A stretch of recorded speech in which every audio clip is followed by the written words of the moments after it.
بسم اللہ الرحمن الرحیم۔ تمام ناظرین کو اسلامی سبق آموز چینل میں خوش آمدید اور محبت و برا۔ السلام علیکم ورحمۃ اللہ وبرکاتہ۔ کہتے ہیں کہ بخارا کا ایک حاکم بڑا سخت ظالم تھا۔ ایک دن اس اپنی سواری پر چلا جا رہا تھا۔ راستہ میں ایک کتے پر نظر پڑا جس کی خارش ہو رہی تھی اور سردی نے اس کو بہت ستا رکھا تھا۔ اس ظالم کی اس پر نگاہ پڑتے ہی آنکھوں میں آنسو بھر آئے اور اپنے ایک نوکر سے کہا کہ اس کتے کو میرے گھر لے جا، میرے آنے تک اس کا خیال رکھنا۔ یہ کہہ کر وہ اپنے کام جہاں جا رہا تھا چلا گیا۔ جب واپس آیا تو اس کتے کو منگوایا اور گھر کے ایک کونے میں اس کو بندھوا دیا۔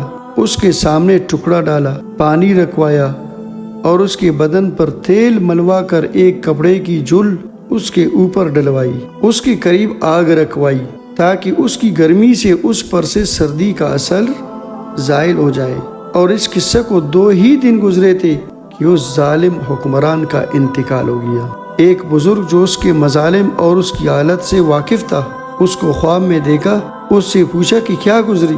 اس نے کہا کہ رب کائنات نے مجھے اپنے سامنے کھڑا کیا اور فرمایا کہ تو کتا تھا، یعنی تو کتوں جیسا کام کرتا تھا، انسانوں جیسے کام نہیں کرتا تھا، اس لیے ہم نے بھی ایک کتے ہی کو تجھ کو دے دیا، یعنی اس خارشی کتے کے طفیل تیری بخشش کر دی، اور میرے ذمہ جو حقوق تھے ان کا خود ادا فرمانے کا ارادہ فرما لیا۔ دیکھا میرے عزیز ساتھیوں، رب کائنات کی ذات بڑی کریم ہے۔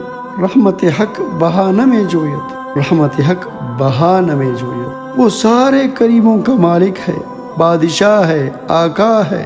اس کے کرم تک کوئی کہاں پہنچ سکتا ہے؟ کسی شخص کی کوئی ادنا سی چیز بھی اس کو پسند آ جائے تو اس شخص کا بیڑا پار ہے۔